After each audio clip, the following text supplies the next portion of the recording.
ਮਲਕਾ ਮਨਸ਼ਾਤ ਅਨਮੋਲ ਉਰਫ ਪਿੰਕੀ ਕੇਸ ਵਿੱਚ ਇਹ ਇਨਕਸ਼ਾਫ ਹੋਇਆ ਹੈ ਕਿ ਮੁਲਜ਼ਮਾਂ ਨੇ ਤੇਜ਼ਾਬ ਨਾਲ ਆਪਣੀ ਉਂਗਲੀਆਂ ਦੇ ਨਿਸ਼ਾਨਾਤ ਮਿਟਾ ਦਿੱਤੇ ਸਨ। ਉਹ ਰੈੱਡ ਵਾਈਨ ਬਣਾਉਣ ਦੀ ਮਾਹਿਰ ਹੈ। ਸਭ ਤੋਂ ਵੱਧ ਨੌਜਵਾਨਾਂ ਨੂੰ ਨਸ਼ੇ ਦਾ ਆਦੀ ਬਣਾਇਆ ਗਿਆ। ਖਰੀਦਾਰਾਂ ਵਿੱਚ ਸ਼ੋਬਿਸ ਇੰਡਸਟਰੀ ਦੇ ਲੋਕ ਵੀ ਸ਼ਾਮਿਲ ਨੇ। ਹੋਰ ਦੱਸ ਰਹੇ ਨੇ ਸ਼ਾਹ ਮੀਰ ਖਾਨ। ਮਲਕਾ ਮਨਸ਼ਾਤ ਅਨਮੋਲ ਉਰਫ ਪਿੰਕੀ ਦੀ ਗ੍ਰਿਫਤਾਰੀ ਨੇ ਪੰਡੋਰਾ ਬਾਕਸ ਖੋਲ ਦਿੱਤਾ। ਕਿਹੜੇ ਪੁਲਿਸ ਅਹਿਲਕਾਰਾਂ ਦਾ ਪਿੰਕੀ ਨਾਲ ਗੁੱਟ-ਜੋੜ ਸੀ? ਸ਼ੋਬਿਸ ਦੀਆਂ ਕਿਹੜੀਆਂ ਸ਼ਖਸੀਅਤ ਪਿੰਕੀ ਤੋਂ ਕੋਕੀਨ ਖਰੀਦਦੀਆਂ ਸਨ? ਜ਼ਰਾਏ ਦੇ ਮੁਤਾਬਿਕ ਮੁਲਜ਼ਮਾਂ ਨੇ ਮੌਤ ਵੇਚਣ ਦਾ ਧੰਦਾ 13 ਸਾਲ ਪਹਿਲੇ ਆਇਸ਼ ਦੀ ਫਰੋਖਤ ਤੋਂ ਸ਼ੁਰੂ ਕੀਤਾ ਤੇ ਮਹਿੰਗੀ ਮਨਸ਼ੀਆਤ ਕੋਕੀਨ ਤੱਕ ਅਪੜ ਗਈ। ਕਰਾਚੀ ਵਿੱਚ ਉਹ ਪਹਿਲੇ ਵੀ ਗ੍ਰਿਫਤਾਰ ਹੋ ਚੁੱਕੀ ਹੈ। ਰਿਹਾਈ ਤੋਂ ਬਾਅਦ ਪਿੰਕੀ ਨੇ ਦਾਅਵਾ ਕੀਤਾ ਕਿ ਉਹ ਲਾਹੌਰ ਜਾ ਕੇ ਇੱਕ ਪੁਲਿਸ ਅਫਸਰ ਨਾਲ ਸ਼ਾਦੀ ਕਰ ਚੁੱਕੀ ਹੈ।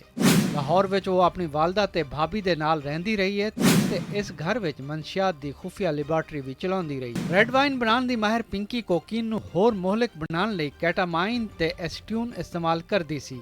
ਕੋਕੀਨ ਦਾ ਨਸ਼ਾ ਵਧਾਉਣ ਲਈ ਡਰੱਗਸ ਤੇ ਦਵਾਈਆਂ ਹੋਲਸੇਲ ਮਾਰਕੀਟ ਤੋਂ ਖਰੀਦੀਆਂ ਜਾਂਦੀਆਂ ਸਨ।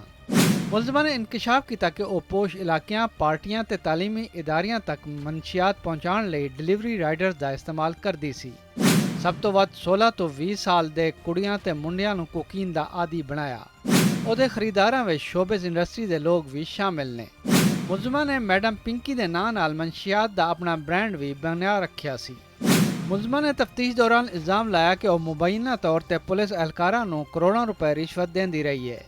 ਬਾਇਓਮੈਟ੍ਰਿਕ ਨੂੰ ਨਾਕਾਮ ਬਣਾਉਣ ਤੇ ਆਪਣੀ ਸ਼ਨਾਖਤ ਲੁਕਾਉਣ ਲਈ ਮੁਲਜ਼ਮਾਂ ਨੇ ਆਪਣੀਆਂ ਉਂਗਲੀਆਂ ਤੇਜ਼ਾਬ ਨਾਲ ਜਲਾਉਣ ਦਾ ਇਤਰਾਫ ਵੀ ਕੀਤਾ।